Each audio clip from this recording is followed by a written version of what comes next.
ஒரு பிராமணன் பிரியாணி கடையை கிராஸ் பண்ணானாக்கா அவன் வந்து மூக்கை பிடிச்சின்னு போவான், அவனுக்கு கொமட்டுது. வேற ஆள் அந்த பக்கம் போனாங்கன்னா நான் வாசனை நாளைக்கு வந்து இங்கே சாப்பிட்ணுன்னு நினைப்பான். ஸோ இது வந்து மாயை, உண்மை இல்லாத ஒன்று, மனதுக்கு மனம் மாறுபடக்கூடியது மாயை. அறிவுங்கிறது நிரூபிக்கப்பட்ட உண்மைக்கு பேர் அறிவியல். இப்போது எடிசன் வந்து பல்பு கண்டுபிடிச்சார். அவர் கண்டுபிடிக்கிறதுக்கு முன்னாடி இந்த டங்ஷன் அப்படின்னு சொல்லக்கூடிய ஒரு இழை ஒளிரும் தன்மை கொண்டது அப்படின்னு அவருக்கு மட்டுமே தெரிஞ்சிருக்குது, உலகத்தில் யாருக்குமே தெரியல. அது பேர் ஞானம், அது பேர் ஞானம், அவருக்கு மட்டுமே தான் தெரிஞ்சிருக்கு. அதுக்கு முன்னாடி உலகத்தில் ஒருத்தருக்கும் தெரியல இது ஒளிரும் தன்மை கொண்டது. அது எப்படியோ முயற்சி பண்ணி அவர் அதை செஞ்சு காமிச்சிட்டார், பல்பை கண்டுபிடிச்சிட்டார். பல்புங்கிற ஒன்றை கண்டுபிடிச்சவர் அவர் தான். ஸோ அப்போ கண்டுபிடிச்சவொடனே என்ன ஆகுது, கண்டுபிடிக்கிறதுக்கு முன்னாடி வரைக்கும் அவர் ஞானியாக இருந்தார்.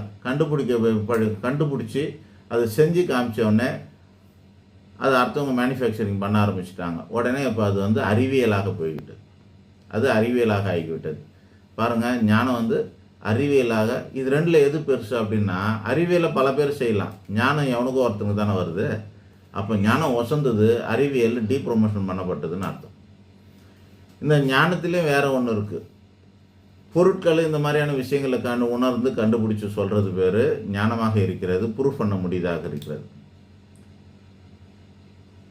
கடவுளை ப்ரூஃப் பண்ணவே முடியாது. அந்த ஞானம் உள்ளவன் மெய்ஞானி என்ன பண்ணுவான்னா, கடவுள் இருக்கான்னு அவனுக்கு தெரிஞ்சு போச்சு. ஆனால் இன்னொருத்தருக்கு காட்ட சொன்னால், இந்த எடிசன் மாதிரி பல்பு செஞ்சு காமிச்ச மாதிரி கடவுளை செஞ்சு காட்ட முடியாது, மக்களுக்குள்ளேயும் காட்டவும் முடியாது.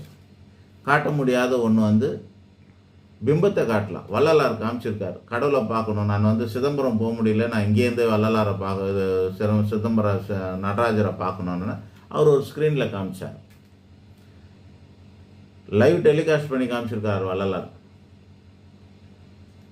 ஆனால் அது மாயை, அது மாயை, மேஜிக் தான், சித்து தான், சித்து காமிச்சிருக்கார்.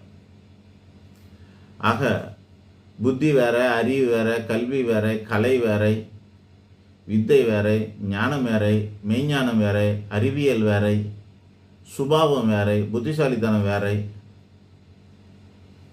மாயங்கிறது வேற, எல்லாம் வேற வேற. இது மொத்தத்தையும் நம்ம வந்து ஒரே பேரில் அறிவு இருக்கா அப்படின்லாம் சொல்கிற மாதிரிலாம் இல்லாமல் எல்லாம் வேறு வேறுன்னு புரிஞ்சுக்கிட்டு நாமளும் நம்மளுடைய வாழ்க்கைக்கு இதெல்லாம் எதுன்னு புரிஞ்சு அதை வந்து கேட்டகரிஸை பிரித்து வச்சுக்கிட்டு நம்ம வந்து அந்த வார்த்தைகளை கரெக்டான இடத்துல பயன்படுத்திக்கிறது நல்லது.